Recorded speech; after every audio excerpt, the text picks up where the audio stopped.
kesedihannya. Kesedihannya itu loh. Jadi kita nggak boleh kesedihan itu terlalu berlebihan. Kalau sedih. Oh ya, jadi Rasulullah ya kalau memang segala sesuatunya ketentuannya sudah merupakan dari Allah Subhanahu Wa Taala, dia harus menerima. Kan? Terus yang kita kembalikan lagi, ini Rasulullah yang sudah tahu bahwasanya kenapa Rasulullah nggak berdoa saja. Cek iso selamat Kan gitu. Hasan Husain masih kecil pada waktu itu, Rasul sudah tahu. Kenapa? Karena suatu ketentuan yang dari kodok yang sudah tidak bisa dirubah itu ada. Namanya mubrom kan? Kalau itu paham. Kalau kesedihannya itu kesedihan itu wajar kalau tidak wajar sebagai manusia ya. Rasulullah kan manusia gitu, cuman manusia yang spesial gitu. Namun ya untuk yang lainnya mau untuk Pak Slamet ngantuk terus.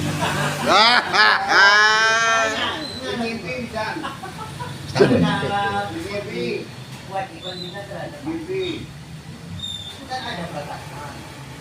Kalau dia tidak diberitahu dan diberi binaan, tapi dia sudah masa balik, mana? Dia kita tidak benar. Terus pada masa dia sudah balik, apakah kita masih benar tanggung jawab? Ada batasan. Mungkin ada batasan kita. Kewajiban tidak ada kita. Dan bagaimana Ustaz? Tanggung jawab di akhirat apa tanggung jawab di dunia? Antara akhirat dan dunia, kita daya yang di dunia saja. Nah, kalau sekarang di situ ada mengatakan wa tawassaw bil haqqi wa tawassaw bis sabr. Innamal mu'minuna ikhwah. Bahas ini mukmin semua hamba ini kan mukmin itu ada saudara. Bahas demikian Islam, apalagi anak kita. Nah, kalau tanggung jawab kita walaupun sudah selesai, sudah balik, itu artinya sudah punya pemikiran yang baik, tapi kita juga pasti mengawasi supaya anak kita menjadi anak yang soleh. Nanti tanggung jawab kita memberikan kuntum khaira ummatin ukhrijat lin-nasi ta'muruna bil ma'ruf wa tanhauna 'anil. Ini ayat-ayat Al-Quran, walaupun anak itu sudah balik, tetap kita ini. Jangankan anak, orang lain pun sudah tua. Kalau saya pasti harus diingatkan pengarahan. Dan jasanya yang dikasih pengarahan, wa tawassaw bil haqqi Wa tawassaw bis sabr. harus sampai dengan kebenaran. Dan memang orang tua tanggung jawab itu maka saya terangkan tadi itu bagaimana supaya saudara-saudara kita itu tidak sampai masuk neraka.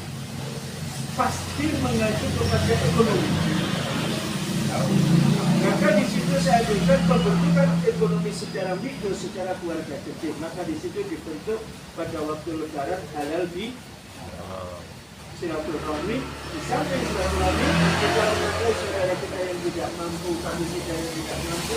Nah, kalau dia komunikasi kepada yaitu Islam, ajaran Islam yang harus dianut, maka dia membuka apa yaitu arisan keluarga atau saling bantu membantu atau membentuk ekonomi keluarga, tabungan keluarga, mengumpulkan uang sejuta, ada uang 5 juta dikumpulkan untuk membantu saudara kita yang tidak mampu dalam segi ekonomi.